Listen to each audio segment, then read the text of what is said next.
एक जंगल में पिंकी और मुनमुन नाम की दो बहनें रहा करती थी। दोनों बहनें अनाथ थी। उनके माता पिता की मौत कई महीनों पहले हो चुकी थी। एक दिन दोनों बहनें भोजन मांगने पड़ोसी के घर जा रही थी। तभी उन्हें एक सेब बेचने वाला नजर आता है। सेब ले लो सेब, कश्मीरी ताजे ताजे सेब ले लो, मीठे मीठे सेब ले लो।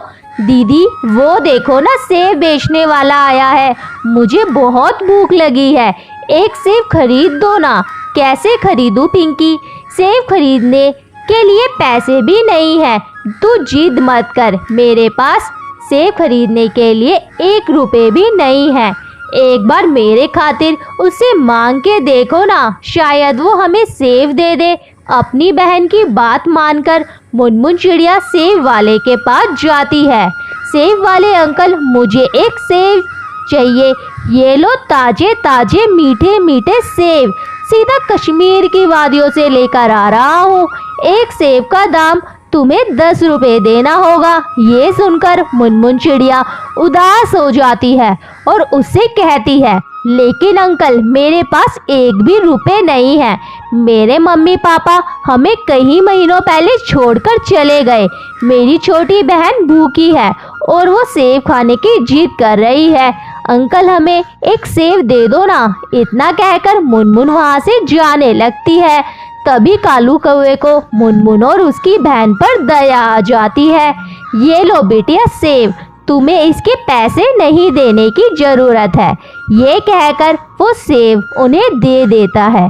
फिर पिंकी चिड़िया सेब को लेकर बड़े गौर से देखने लगती है। अरे पागल, तू इसे इतने गौर से क्यों देख रही है? तुझे भूख लगी है ना, जल्दी से खा ले, मैं इसे नहीं खाऊंगी। मुनमुन दीदी, मेरे दिमाग में एक आइडिया आया है, क्यों ना अपने घर के पीछे जो खाली जमीन है वहाँ इसे सेब को बो देंगे। वहाँ फिर एक बड़ा पेड़ उगेगा और वहाँ बहुत सारे सेब लगेंगे। जब हम उन्हें तोड़कर जितना मन चाहे उतना सेब खाएंगे और बचे हुए सेब को बेचने के आएंगे। बिल्कुल पागल है पिंकी, ये सब जादू ही दुनिया में होता है, असल जिंदगी में ऐसा कुछ नहीं होता। लेकिन पिंकी चिड़िया अपनी बहन की बात नहीं मानती और उस सेब को मिट्टी में दबा देती है। अगले दिन दोनों बहनें की खुशी का ठिकाना ही नहीं रहता। उनके घर के पीछे एक बड़े से सेब का पेड़ उग जाता है और उस पर बड़े बड़े सेब उग जाते हैं। मुनमुन को तो अपनी आंखों पर विश्वास ही नहीं हो रहा था। दीदी जल्दी से सेब तोड़कर बाजार में बेचने चलते हैं। जब दोनों बहनें सेब बेच के घर आती है तो मुखिया उनके घर का सामान फेंक रहा था। मुखिया जी, ये आप क्या कर रहे हैं? आप हमारे घर का सामान क्यों फेंक रहे हैं? अब से ये घर हमारा है। तेरे बाप ने मुझसे कर्ज लिया था और बिना चुकाए मर गया। चलो आप दोनों भागो यहाँ से। मुनमुन अपनी बहन को लेकर सेब के पेड़ पर बैठ के रोने लगती है। पिंकी मेरी बहन, अब क्या होगा? अब हम दोनों बेघर हो गए, कहाँ जाएंगे? सर छुपाने के लिए हमारे पास कोई छत नहीं। काश हमारे मम्मी पापा जिंदा होते तो हमें ये दिन नहीं देखने पड़ते।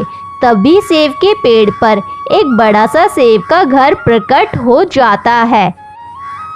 बच्चों, तुम दोनों को रोने की कोई चिंता नहीं करनी, कोई जरूरत नहीं है। आज से तुम दोनों मेरे जादुई सेब घर में रहोगी। और उस सेब घर को देख के दोनों बहनें खुश हो जाती है। खुशी खुशी उस जादुई सेब घर में रहने लगती है।